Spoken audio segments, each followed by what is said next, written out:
नमस्कार दोस्तों, कहानी क्राइम चैनल पर आपका स्वागत है। दोस्तों, आज की हमारी जो क्राइम की कहानी है वो है जयपुर राजस्थान से। तो चलिए दोस्तों, शुरू करते हैं क्राइम की इस सच्ची कहानी को। अनिल के घर से आती रोने चीखने की आवाजें सुनकर पड़ोसियों को हैरानी हुई कि ऐसी क्या बात हो गई जो अनिल इतनी जोर से रो रहा है। वो रोते हुए चीख रहा था, अनीता तुम्हें क्या हो गया, तुम उठ क्यों नहीं रही हो। अनिल सुबकते हुए कह रहा था, देखो हमारा बेटा मयंक भी नहीं उठ रहा है। चीख पुकार और रोने की आवाजें सुनकर आस पड़ोस के कुछ लोग अनिल के घर पहुंच गए। लोगों ने देखा एक कमरे में अनीता और उनका बेटा मयंक पड़े थे। दोनों ना तो होश में थे और ना ही हिल डुल रहे थे। अनिल ने पड़ोसियों को आया देखकर कहा, पता नहीं मेरी बीवी और बेटे को क्या हो गया है, कुछ बोल नहीं रहे हैं। लगता है इन्होंने कुछ खा लिया है, उल्टियां भी हुई थी इन्हें। पड़ोसियों ने भी अनीता और मयंक के हाथ पर हिलाकर उनकी स्थिति जानने की कोशिश की, लेकिन दोनों में जीवन के कोई लक्षण नजर नहीं आ रहे थे। पड़ोस की भाभी बोली, कल रात तक तो अनीता मुझसे खूब हंस हंसकर बातें कर रही थी, रात ही रात में ऐसा क्या हो गया जो मरणासन सी पड़ी है। अनीता और मयंक के कुछ खाने की बात सुनकर पड़ोसियों की सुगबुगाहट शुरू हो गई। तभी अनिल रोते रोते बोला, भाई साहब आजकल कोरोना की महामारी चल रही है, कहीं मेरी बीवी और बेटा कोरोना के शिकार तो नहीं हो गए। कोरोना की बात सुनकर पड़ोसियों ने कहा, अनिल इन दोनों को अस्पताल ले जाओ, एक बार डॉक्टर को दिखाओ, क्या पता किसी और वजह से बेहोशी आ गई हो। अनिल ने रोते बिलखते हुए अपने साले और एक दो दूसरे रिश्तेदारों को फोन किया। फिर पत्नी अनीता और बेटे मयंक को कांवटिया अस्पताल ले गया।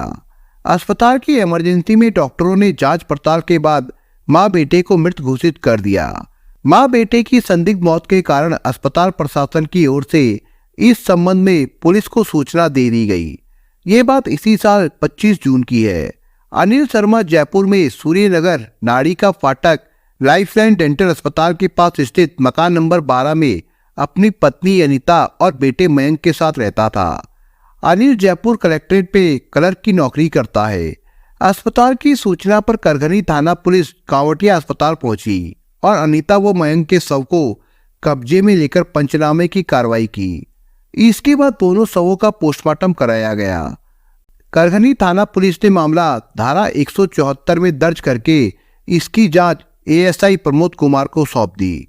पुलिस ने मौका मुआयना किया। अनीता के पति अनिल और पड़ोसियों से पूछताछ की। पूछताछ में सामने आया कि पड़ोसियों ने अनीता के देवर सुनील को घटना से एक दिन पहले शाम को अनिल के घर पर आते जाते देखा था। ये भी पता चला कि अनिल की साली पूजा भी वहां आती जाती रहती थी। शुरुआती जांच में पुलिस अधिकारियों को मां बेटे की मौत का ये मामला संदिग्ध नजर आ रहा था। इसके लिए डीसीपी प्रदीप मोहन शर्मा ने जांच के लिए अतिरिक्त पुलिस उपायुक्त बजरंग सिंह के निर्देशन में एक टीम बनाई। इस टीम को झोटवाड़ा के एसपी हरिशंकर शर्मा के सुपरविजन और करघनी थाना प्रभारी राम किशन बिश्नोई के नेतृत्व में काम करना था। इस टीम में तेज तर्रार पुलिस वालों को शामिल किया गया। पुलिस ने जांच में तेजी लाते हुए अनिल, उसके छोटे भाई सुनील और साली पूजा के मोबाइल की कॉल डिटेल्स निकलवाई। इसके अलावा अनिल की गतिविधियों का भी पता लगाया गया। अनिल की ससुराल वालों की जानकारी भी हासिल की गई। अनिल की साली पूजा के बारे में भी जरूरी सूचनाएं जुटाई गई थी। पुलिस ने एक दो बार अनिल और पूजा से पूछताछ भी की। पुलिस की जांच पड़ताल तेज होती देखकर अनिल को लगा कि पुलिस गहराई में जा रही है। वो राजस्थान की राजधानी जयपुर की कलेक्ट्रेट में बाबू था, इसलिए उसका वास्ता सभी तरह के लोगों से पड़ता था। वैसे भी वो सरकारी कामकाज की सारी प्रक्रिया अच्छी तरह से जानता था। अनिल ने घटना के करीब एक हफ्ते बाद राजस्थान के पुलिस महानिदेशक कार्यालय में इस मामले की जांच के लिए एक परिवाद लगा दिया। दूसरी तरफ कलेक्ट्रेट के अधिकारियों से पुलिस के एक उच्च अधिकारी को जांच के नाम पर अनिल को परेशान नहीं करने की सिफारिश भी कराई। इन दोनों बातों से उस पर पुलिस का शक गहरा हो गया। कारण ये कि पुलिस ने अभी तक उससे कोई खास तरह से पूछताछ नहीं की थी, फिर भी उसने कलेक्ट्रेट के अधिकारियों से सिफारिश लगवाई थी। पुलिस को अनिल, सुनील और पूजा के मोबाइल के कॉल रिकॉर्ड्स मिले तो उनमें कई चौंकाने वाले पहलू सामने आए। तीनों के बयान में काफी विरोधाभास था। पुलिस ने व्यापक जांच पड़ताल के बाद अनिल से सख्ती से पूछताछ की तो उसकी 38 साल की पत्नी अनीता और 14 साल के बेटे मयंक की मौत का राज खुल गया। अनिल से पूछताछ के आधार पर उसके छोटे भाई सुनील और साली पूजा से भी पूछताछ की गई। इस पूछताछ के बाद पुलिस ने 30 जुलाई को अनिल, सुनील और पूजा को गिरफ्तार कर लिया। पूछताछ में मां बेटे की हत्या की जो कहानी सामने आई वो अनिल का अपनी साली पूजा से प्रेम प्रसंग का परिणाम था। जीजा अनिल के इश्क में पूजा इतनी निष्ठुर हो गई थी कि उसने अपना घर बसाने के लिए बहन का घर उजाड़ने के साथ बहन और भांजे को भी मरवा दिया था। अनिल अपनी शादीशुदा साली के हुस्न का इतना दीवाना हो गया था कि उसने पूजा से अवैध संबंधों का विरोध करने वाली पत्नी और बेटे को ही मौत की नींद सुला दिया। उसने अपने भाई सुनील और साली पूजा के साथ मिलकर बीवी बच्चे की जान ले ली। करीब 15 साल पहले अनिल शर्मा की शादी राजस्थान के सीकर जिले के लोसर कस्बे में रहने वाली अंजनी कुमार की बेटी अनीता से हुई थी। बड़ी बेटी अनीता की शादी के बाद अंजनी कुमार के परिवार में पत्नी मंजू और छोटी बेटी पूजा और बेटा अनुराग रह गए थे। शादी के बाद अनीता खुश थी। पति अनिल सरकारी नौकरी में था, घर का खर्च आराम से चल जाता था। परिवार में ज्यादा जिम्मेदारियां भी नहीं थी। घर में केवल अनिल का छोटा भाई सुनील था। हंसी खुशी से दिन गुजर रहे थे। शादी के कुछ समय बाद ही अनीता ने एक दिन अनिल को खुशखबरी दी। अनीता के मुंह से जल्दी ही पिता बनने की बात सुनकर अनिल के जीवन में खुशियों के रंग भर गए। आखिर वो दिन भी आ गया। अनीता ने बेटे को जन्म दे दिया। बेटा पाकर अनिल भी खुश था और अनीता भी।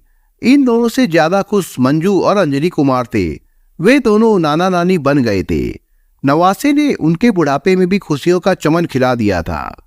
अनिल और अनीता ने बेटे का नाम मयंक रखा। मयंक समय के साथ बड़ा होकर स्कूल जाने लगा। पहले अनिल की पोस्टिंग सीकर में थी। इसी दौरान 14 जुलाई 2014 को अनिल के ससुर अंजनी कुमार की संदिग्ध अवस्था में मौत हो गई। पत्नी और बेटे की हत्या में अनिल की जयपुर में हुई गिरफ्तारी के बाद पूछताछ में ये रहस्य भी उजागर हुआ है कि अंजनी कुमार की हत्या की गई थी। अनिल की ससुराल में ससुर अंजनी कुमार ही परिवार के मुखिया थे। उनकी मौत से परिवार पर दुखों का पहाड़ टूट पड़ा था। परिवार में दिवंगत अंजनी कुमार की पत्नी, एक जवान बेटी पूजा और छोटा बेटा अनुराग रह गए थे। घर में जवान बेटी हो और कोई बड़ा पुरुष ना हो तो लोगों की गंदी नजरें पीछा करती ही रहती है। ऐसे समय में अनिल ने आगे बढ़कर सहारा देने के लिए अपनी सास, साली और साले को सीकर में अपने साथ रख लिया था। दोनों परिवार एक साथ रहने लगे। इस दौरान अनिल और पूजा के बीच प्यार के बीज अंकुरित हो गए।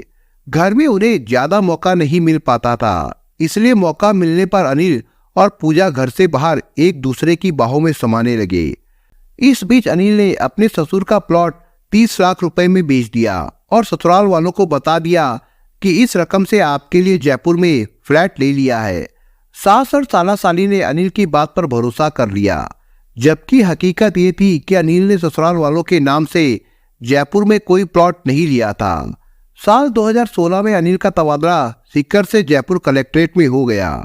तबादला होने पर अनिल को गुलछर्रे उड़ाने का बड़ा मौका हाथ लग गया था। इसके लिए उसने एक चाल चली। वो अपनी सास को विश्वास में लेकर साली पूजा तथा साले अनुराग को पढ़ाने के बहाने जयपुर ले आया, जबकि पत्नी अनीता व बेटे मयंक को सास की देखभाल के लिए सीकर में ही छोड़ दिया था। जयपुर आने के बाद अनिल को आजादी मिल गई। वो अपने मन की मुराद पूरी करने के लिए साली पूजा को भी साथ ले आया था। जयपुर में उन्हें देखने, पूछने या टोकने वाला कोई नहीं था।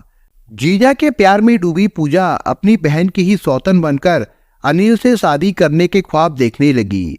अनिल को भी पता नहीं पूजा में ऐसा क्या दिखा कि वो भी उससे शादी रचाने को बेताब था।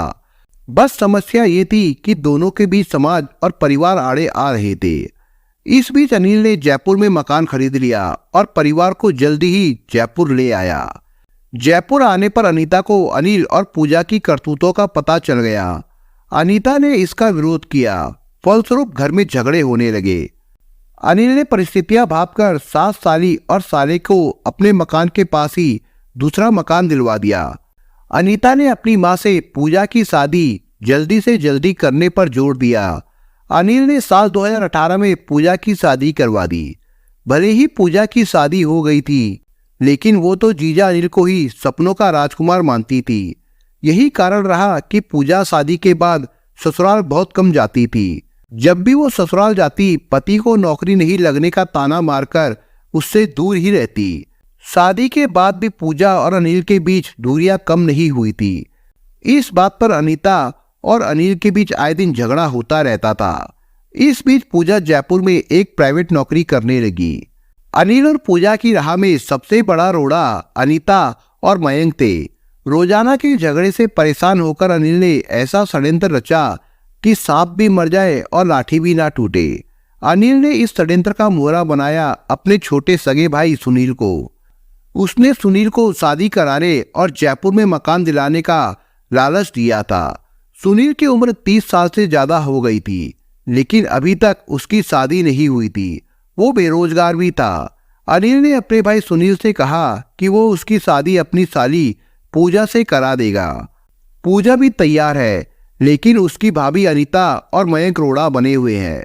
अगर उन दोनों को ठिकाने लगा दिया जाए तो कोई परेशानी नहीं होगी। पूजा तो अनिल की गिरफ्त में पहले से ही थी। भाई भी मिल गया तो अनिल ने दोनों के साथ मिलकर अनीता और मयंक को रास्ते से हटाने की योजना बनाई। इसके तहत अनिल ने मई के पहले सप्ताह में नींद की गोलियां खरीदी और अपने गांव धानोता जाकर सुनील को दे आया। साथ ही उसे पूरी योजना भी समझा दी। कोरोना संक्रमण काल में लॉकडाउन लगने के कारण मौका नहीं मिलने की वजह से सुनील जयपुर नहीं आ सका। अनिल ने 24 जून को अपने भाई सुनील को गांव से जयपुर अपने घर बुलाया। अनिल अपनी ड्यूटी पर चला गया। शाम को ड्यूटी पूरी करके अनिल ने अपनी मोटरसाइकिल पर पूजा को साथ लिया। दोनों जयपुर स्थित अजमेर रोड पर एक होटल में पहुंचे और किराए पर एक कमरा ले लिया। कुछ देर रुकने के बाद योजना के तहत दोनों ने कमरे में अपने अपने बैग और मोबाइल छोड़ दिए। वो होटल से ये कहकर निकल गए कि कुछ देर में आएंगे। सुनील उसी दिन शाम को जयपुर स्थित अपने भाई के घर पहुंच गया। होटल से निकलकर अनिल पूजा के साथ अपनी सास मंजू के घर जयपुर के चरण नदी मुरलीपुरा गया। वहां दोनों ने खाना खाया। कुछ देर बाद सास के घर से पूजा को मोटरसाइकिल पर बैठाकर अनिल अपने घर सूर्य नगर के लिए चल दिया। घर से कुछ पहले ही अनिल ने अपनी बाइक एक खाली प्लॉट में खड़ी कर दी। उस समय रात के करीब 11 बज रहे थे। अनिल व पूजा पैदल ही घर की ओर चल दिए। रास्ते में उन्हें सुनील मिला। सुनील ने बताया कि उसने 13 गोलियां दूध में मिलाकर भाभी अनीता और भतीजे मयंक को पिला दी है। पूजा के साथ अनिल अपने घर में गया। सुनील बाहर खड़ा रहा। अनिल व पूजा ने देखा तो अनीता और मयंक बेहोश थे, लेकिन उनकी सांसें चल रही थी। खेल बिगड़ता देखकर अनिल ने पहले से खरीदी हुई सरपास की गोलियां नींबू की शिकंजी में मिलाकर बेहोशी की हालत में ही अनीता और मयंक को मुंह खोलकर पिला दी।